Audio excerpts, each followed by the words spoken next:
14 minutes, 1/16 of a sample of radioactive polonium remains.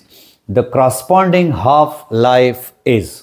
सबसे पहले एक सिंपल सा ट्रिक याद रखें, and that is trick is ये है बच्चे कि आपने किसी भी जो डिजिट आपको दिया हो उसको 2 पावर n फॉर्म में लिख देना है, या इससे भी आसान आपने याद रखना है 2, आपने याद रखना है 2 पावर 1 हम जानते हैं, आपने याद रखना है 2 पावर 2 हम जानते हैं, आपने याद रखना है 2 पावर 3 हम जानते हैं, आपने याद रखना है 2 पावर 4, आपने याद रखना है 2 पावर 5, आपने याद रखना है 2 पावर 6। यहाँ तक आप याद कर लें। इससे आएगा 2, इससे आएगा 4, इससे आएगा 8, इससे आएगा 16, इससे आएगा 32, इससे आएगा 64। अब चूंकि यहाँ पे 16 है तो इसका मतलब है कि 4 हाफ लाइफ, अगर 8 होगा तो 3 हाफ लाइफ, 4 होगा तो 2 हाफ लाइफ, 16 होगा तो 4 हाफ लाइफ, 32 होगा तो 5 हाफ लाइफ। अब यहाँ पे चूंकि 16 है तो ऑलरेडी हमें समझ आ चुकी है कि जो हाफ लाइफ है वो 4 हाफ लाइफ हैं। अब वो क्या कह रहा है कि द करस्पॉन्डिंग हाफ लाइफ, अगर उसे 4 दफ़ा हाफ लाइफ होने में 14 मिनट्स लगे हैं, 4 हाफ लाइफ के लिए 14 मिनट्स हैं, तो आपने ये बताना है कि एक हाफ लाइफ के लिए कितना टाइम होगा।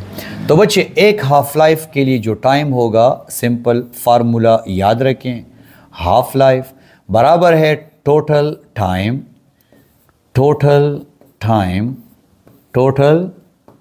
Time divided by number of half lifes. तो बच्चे टोटल टाइम जो है वो 14 मिनट्स है, नंबर ऑफ हाफ लाइफ 4 हैं, यहाँ पे आ जाएगा 7 और यहाँ पे आ जाएगा 2, 7/2 आ जाएगा। According to Bohr's model of hydrogen atom, electron move in a specific shell. Okay, according to the first law of thermodynamic हम जानते हैं कि ये बराबर है del U plus del W. तो डेल यू जो है ये बराबर हो जाएगा बच्चे माइनस डेल डब्ल्यू के। तो बी आपके पास अच्छा आंसर है। Clear?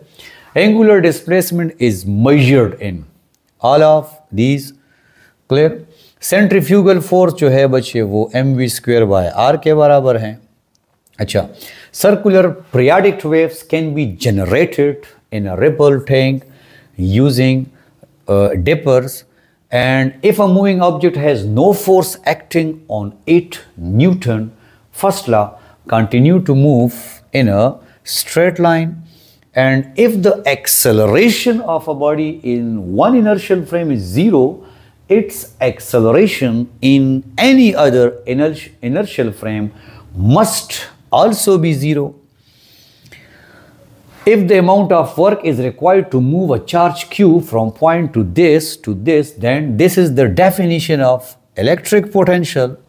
In a magnetic field, a photon passes through it or deflected towards. Photon has no charge, so magnetic field is nothing to do anything with photon. Special theory of relativity आपको ये show करता है कि energy and mass are the two faces of same coin. So याद रखें law of mass, law of conservation of mass energy. In 3-dimensional Cartesian coordinate system, question थोड़ा सा out of syllabus है और आंसर भी यहाँ पे नहीं है। बहरहाल आपने क्या करना है, a डॉट b आपने मालूम करना है। a डॉट b जो है ये बराबर है बच्चे ax bx plus ay by plus az bz। तो ये रहा आपके पास ax। चलें आप इसको मल्टीप्लाई कर दें, 4 इंटू bx के साथ इसको मल्टीप्लाई करें, 1 आ जाएगा, फिर प्लस इसी तरह -3 इंटू 5, फिर प्लस 2 इंटू -2। क्लियर? सो 4 1 ज़ा 4, माइनस 9, 15 एंड -4। अगर ऐसा हो जाए कि इसमें से एक माइनस हो जाए तो फिर -23 पॉसिबल है, ए ऑप्शन। लेकिन चूंकि यहाँ पे जो आंसर है वो -15 है और वो अवेलेबल इसमें नहीं है। ये क्वेश्चन ऐसा है जिसमें कि जो bx है वो -1 के बराबर है। In case of Doppler effect the apparent frequency will be more than the source of, clear, magnetic flux is maximum when the angle between the magnetic field and the normal to the plane of finite area is 0. Measure of displacement covered with the passage of time, definitely velocity, clear. Newton third law of motion is correlated with initial momentum है ना, initial momentum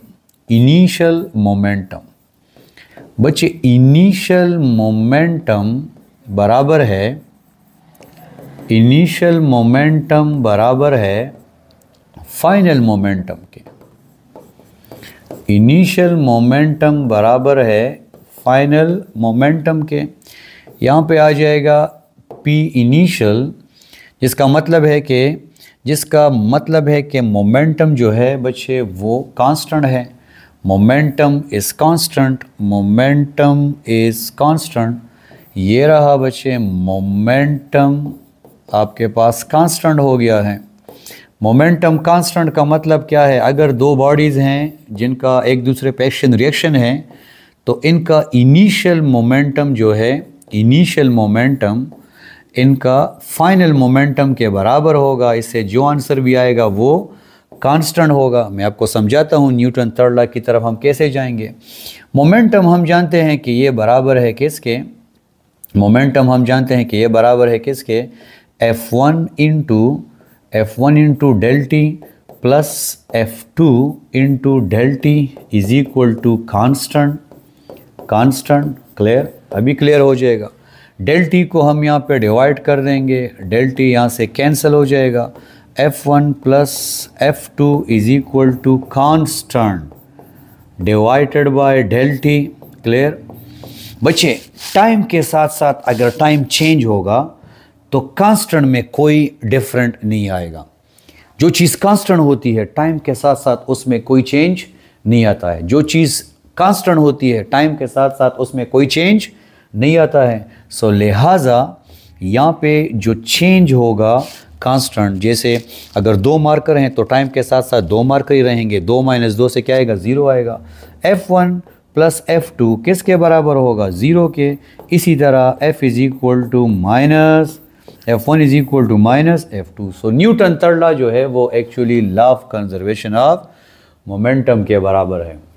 Ohm law states that the current is directly proportional to voltage and inversely proportional to the absolute potential energy of a spaceship on the surface of the earth is GMME divided by RE. Clear? The bird perching on a high power line, अगर किसी भी 11,000 volt wire पे एक परिंदा जो है वो बैठा हो तो याद रखें उसको किसी किस्म का पोटेंशियल डिफरेंस फील नहीं होता है। पोटेंशियल डिफरेंस होता नहीं है, लिहाजा करंट फ्लो नहीं होगा। The capacitance of a capacitor depends upon all of these. Clear? Now the Compton's effect is the phenomena that describe the change in the wavelength with this. The next is, dear student, the current produced by generator is definitely generator जो है बच्चे वो alternating current पैदा करता है। Clear? और ये इंतहाई आसान 1 tick MCQ हैं। The device used to adjust voltage levels in electrical circuit।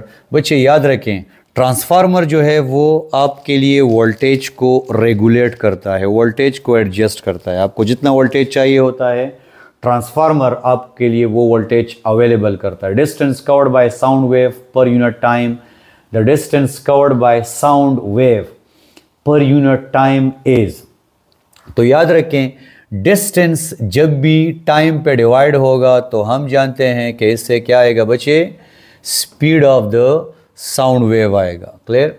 The domestic electricity supply has a frequency of 50 hertz. Clear. The instantaneous power, और ये हम जानते हैं कि बच्चे जो पावर है वो एक्चुअली करंट और वोल्टेज की इंस्टेंटेनियस वैल्यू के डायरेक्टली प्रोपोर्शनल है। क्लियर। ए ऑप्शन आ जाएगा। अच्छा, इसके बाद the number of wave passing through a certain point in unit time. जो नंबर ऑफ वेव्स हैं वो किसी भी टाइम में अगर पास होते हैं कहीं से भी, तो याद रखें वो फ्रीक्वेंसी के बराबर है। फ्रीक्वेंसी का मतलब क्या है कि नंबर ऑफ वेव्स जो हैं वो इतने टाइम में पास होंगे, तो आपके पास ये क्या आ जाएगा बच्चे, फ्रीक्वेंसी आ जाएगा। Primary purpose rectification.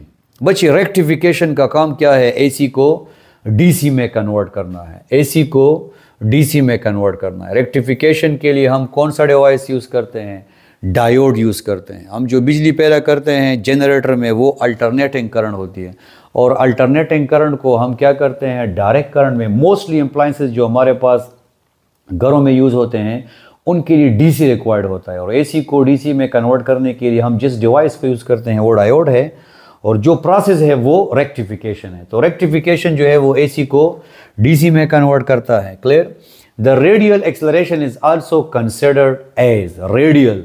बच्चे रेडियल एक्सेलरेशन जो है वो सेंट्रीपिटल एक्सेलरेशन का दूसरा नाम है। Distance of a conducting material depends upon the nature, this and this, तमाम चीज़ों पर डिपेंड करता है। ऐसा यूनिट ऑफ कैपेसिटेंस इंतहाई मुश्किल क्वेश्चन है, फेराड के इक्वल है। ऐसा unit of electric potential, once again we are having one of the difficult question. The thermal energy required to cause a unit temperature rise is, and that is heat capacity. That is heat capacity. बच्चे heat capacity हम जानते हैं जो कि किसी भी body के लिए चाहिए होती है जब आप उसके टेम्परेचर को इंक्रीज़ करते हैं 1 सेंटीग्रेड के लिए, और वो कितना हीट एब्जॉर्ब करता है, दैट इज़ हीट कैपेसिटी। अगर देखा जाए तो दूध और पानी 1 सेंटीग्रेड के लिए एक जितना हीट एब्जॉर्ब नहीं करते हैं, and that is actually the 2 different values of specific heat capacity for water as well as for milk. Clear? The waves in which the particles of the medium vibrate about their mean position along the direction of propagation of the waves are called waves in which the particles of the medium vibrate about their mean position along the direction of, तो ये longitudinal waves हो गए हैं। अगर ये waves के साथ साथ जा रहे हैं तो longitudinal है, waves के perpendicular जा रहे हैं तो ट्रांसवर्स होंगे। 2 पियानोज हैं, उनकी फ्रीक्वेंसीज आपको गिवन है। बीट्स जो होगा वो दोनों फ्रीक्वेंसीज का डिफरेंस के बराबर हो जाएगा। Clear. Weber is the unit of electric, Weber is the unit of magnetic flux. Clear. What happens to the football which is inflated in a warm room is used to play outside in a cold weather. तो अगर आप football को जो है वो गर्म room से लेके जाते हैं बाहर, तो गर्म रूम का मतलब क्या है कि जो रूम का टेम्परेचर है वो फुटबॉल का टेम्परेचर है। फुटबॉल के अंदर जो पार्टिकल्स हैं उनका टेम्परेचर ज़्यादा है, हीटअप है, और उनके दरमियान कोलिजन स्टार्ट है। क्लियर। जैसे ही आप इस फुटबॉल को कोल्ड वेदर में लेके जाएंगे तो वहाँ पे याद रखें कंडक्शन होगा, हीट जो होगा वो ट्रांसफ़र हो जाएगा। यहाँ से जो हीट होगा, यहाँ से बच्चे, यहाँ से हीट जो होगा वो चला जाएगा एनवायरनमेंट की तरफ।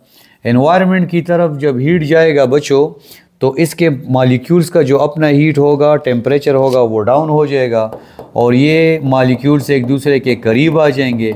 करीब आ जाएंगे तो इसका साइज जो होगा वो कम हो जाएगा। क्लियर। जो बेस्ट आंसर है that is B is the best answer. What is the rest mass of photon? Photon rest में पॉसिबल नहीं है। Which of the following best describes inertia? बच्चे इनर्शिया के लिए एक बात याद रखें, न्यूटन सेकंड लॉ हमें कहता है ma, F is equal to ma की जगह पे आ जाएगा del v by del t। Clear बच्चे। और से इसको देखें। चलो फॉर एग्जांपल 10 न्यूटन फोर्स जो है वो लग रहा है 2 मासेस पे। 10 न्यूटन फोर्स 2 मासेस पे लग रहा है, एक मास जो है वो कम है, 1 kg है, तो याद रखिए उसमें जो वेलोसिटी में चेंज आएगा वो 10 मीटर पर सेकंड होगा 1 सेकंड में। लेकिन अगर एक मास ज़्यादा है तो उसमें जो वेलोसिटी में चेंज आएगा वो 1 मीटर पर सेकंड होगा। और अगर एक मास और ज़्यादा है तो याद रखिए हमारे पास तो आंसर 10 आना चाहिए, तो ये क्या हो जाएगा बच्चे, ये और कम हो जाएगा। जैसे जैसे आप मास ज़्यादा करेंगे वैसे वैसे चेंज इन वेलोसिटी कम आएगा। इनर्शिया किसी बॉडी के मास की वो प्रॉपर्टी है जो कि आपके वेलोसिटी में चेंज को अपोज करता है। मास ज़्यादा होगा वेलोसिटी में चेंज कम आएगा, मास कम होगा वेलोसिटी में चेंज ज़्यादा आएगा बच्चे। तो यहाँ पे जो रेजिस्टेंस है वो आपके स्टेट ऑफ मोशन के खिलाफ होगा। Which of the following materials have negative temperature coefficient, और ये एक गोटलाइजेशन वाला क्वेश्चन है। Which of the following quantities correctly match to its unit, and that is electric power. Clear? Okay, now thank you so much, wish you best of luck. हालांकि खूब मेरा ख़राब को सॉरी फॉर दैट यार।